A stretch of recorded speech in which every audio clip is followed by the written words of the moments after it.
মধ্যপ্রাচ্যের মুসলিম অধ্যুষিত রাষ্ট্র সৌদি আরবে যেসব প্রবাসীর ভিজিট ভিসার মেয়াদ শেষ হয়েছে তাদের জন্য স্বস্তির খবর দিল দেশটির পাসপোর্ট অধিদপ্তর জাওয়াজাত।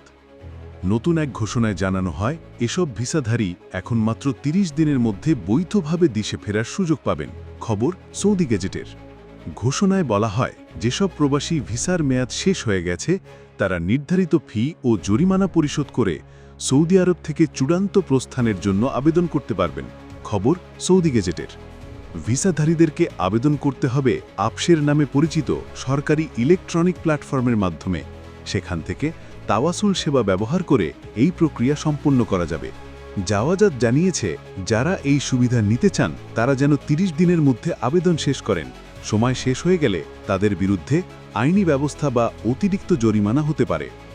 যাদের ভিজিট ভিসার মেয়াদ শেষ হয়ে গেছে এবং যারা সৌদি আরব ছেড়ে নিজ দেশে ফিরতে চান তারা এই সুযোগ পাবেন। যারা নিজে থেকে আবেদন করতে পারেন না তারা পরিচিত কেউ বা কোনো নিকটস্থ ভিসা সেবা কেন্দ্রে যোগাযোগ করতে পারেন। আপসের প্ল্যাটফর্ম ব্যবহারের সমস্যা হলে সাইবার ক্যাফের সহায়তা নেওয়াও যেতে পারে। সৌদি সরকার আগে থেকেই এমন সুযোগ দিয়ে থাকে যাতে বিদেশিরা দণ্ড ছাড়াই ও শান্তিপূর্ণভাবে দেশে ফিরতে পারেন।